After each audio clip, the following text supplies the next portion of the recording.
الحمد لله رب العالمين ولا عدوان إلا على الظالمين وأشهد أن لا إله إلا الله وحده لا شريك له وأشهد أن محمدا عبده ورسوله أما بعد.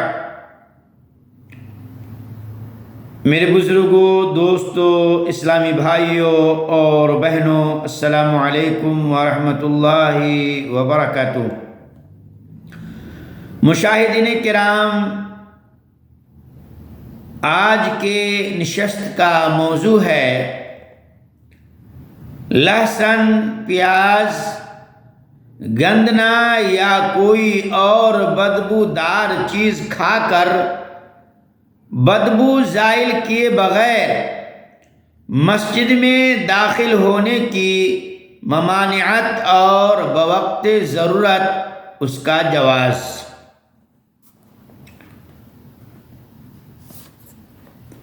عن ابن عمر رضی اللہ عنہما ان النبی صلی اللہ علیہ وسلم قال من اکل من هذه الشجرة یعنی الثوم فلا يقربن مسجدنا متفق علیہ.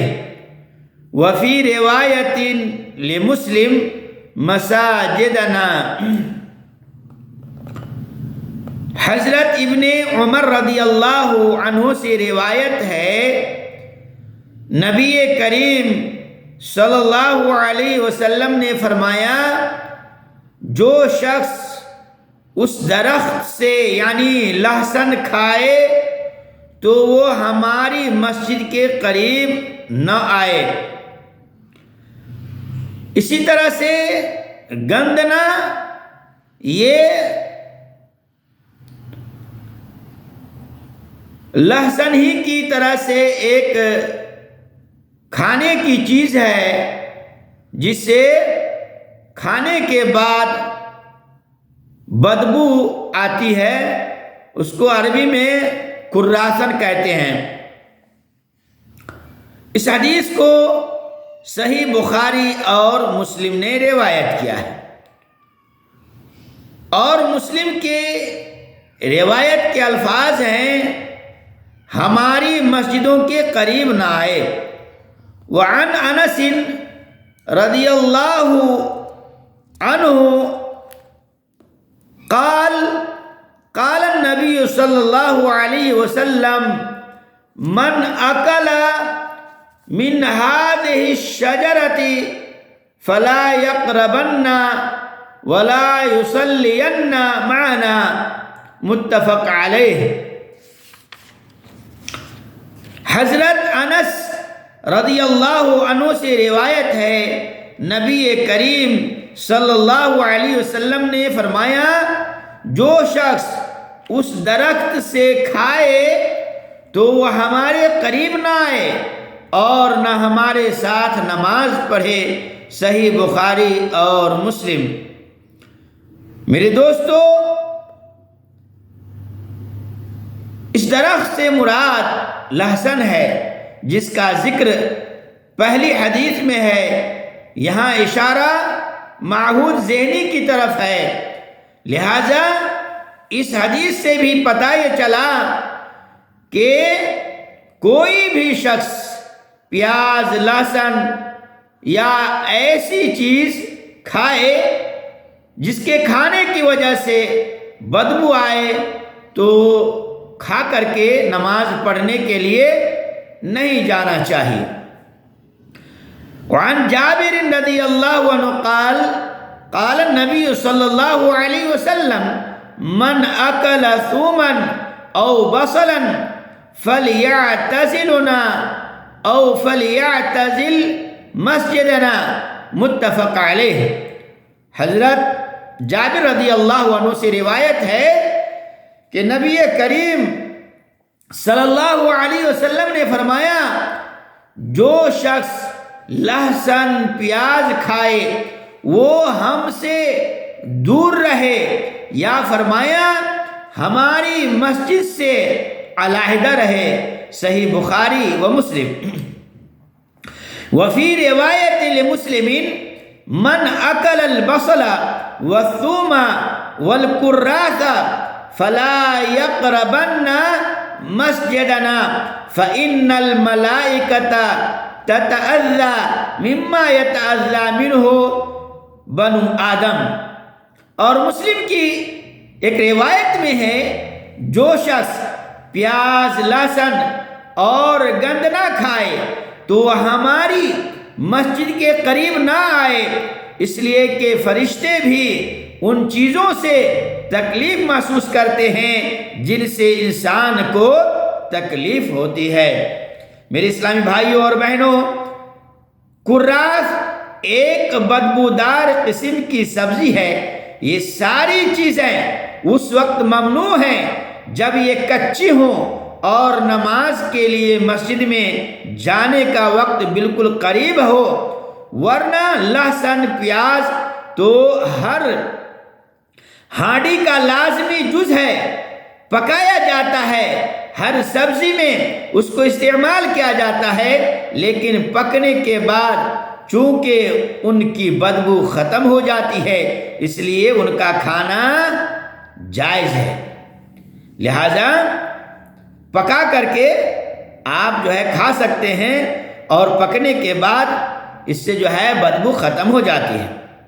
وعن عمر بن الخطاب رضی اللہ عنہ انہ خطب یوم الجمعۃ فقال فی خطبته ثم انکم ایها الناس تأکلون شجرتین ما اراہما الا خبیثتین البصل والثوم لقد رأيت رسول الله صلی اللہ علیہ وسلم اذا وجد ریحهما من الرجل في المسجد امر به فاخرج الى البقيع فمن اكلهما فليمتهما طبخا رواہ مسلم۔ حضرت عمر بن خطاب رضی اللہ عنہ سے روایت ہے کہ انہوں نے جمعہ کے دن خطبہ ارشاد فرمایا تو اپنے خطبے میں فرمایا، تم اے لوگو دو ایسے درخت یعنی سبزیاں کھاتے ہو جن کو کچا کھانا میں ناجائز خیال کرتا ہوں، پیاز اور لہسن۔ میں نے رسول اللہ صلی اللہ علیہ وسلم کو دیکھا جب مسجد میں کسی آدمی سے ان دو چیزوں کی بدبو آپ محسوس کرتے تو اس کی بابت حکم دیتے کہ تم بقیع کی طرف نکل جاؤ، پس جو شخص انہیں کھائے تو انہیں پکا کر ان کی بدبو زائل کر دے، ختم کر کے کھائے۔ اس حدیث کو صحیح مسلم نے روایت کیا ہے۔ میرے اسلامی بھائیوں اور بہنوں، اس سے پتہ یہ چلا کہ خبیث کا لفظ حرام اور ایسی چیزوں پر بھی ہوتا ہے جن کا کھانا یا اس کی بو ناگوار اور مکروہ، پیاز اور لہسن وغیرہ جب تک یہ کچے ہوں اس اعتبار سے خبیث ہیں کہ انہیں کھا کر مسجد میں جانا ممنوع ہے، البتہ پکنے کے بعد اس کا حکم بدل جائے گا اور اس کا کھانا جائز ہوگا۔ اسی طرح مسجد میں جاتے وقت نہ ہو تب بھی ان کا کچا کھانا جائز ہے۔ اس سے معلوم ہوا کہ جب عبادت یا اسی طرح کی کسی مقصد کے لیے مسجد، مدرسے یا کسی اور جگہ جانا مقصود ہو جہاں لوگوں کا اجتماع ہو تو وہاں ایسی چیز کھا پی کر کے نہیں جانا چاہیے کہ جس کی بدبو دوسرے لوگوں کو بھی پہنچے اور وہ اس سے تکلیف محسوس کریں، جیسے کچا لہسن، پیاز، سگریٹ، حقہ، بیڑی وغیرہ۔ ان ساری چیزوں کو کھا کر کے پی کر کے اجتماع میں یا مسجد، مدرسے میں یا ایسی جگہ نہیں جانا چاہیے جس کی وجہ سے آپ کے ساتھی، آپ کے بھائی لوگ بدبو محسوس کریں۔ نمبر 2، اس سے یہ بھی معلوم ہوا کہ مسجدوں کو ہر قسم کی نجاستوں اور بدبودار چیزوں سے بچا کر رکھا جائے۔ اس اعتبار سے ہمارے ملک کی بہت سی مسجدوں میں جو بیت الخلا، ٹوائلٹ وغیرہ مسجد کے اندر ہوتے ہیں اور ان کی بدبو مسجد کے اندر جاتی اور محسوس ہوتی ہے، یہ ناجائز ہیں۔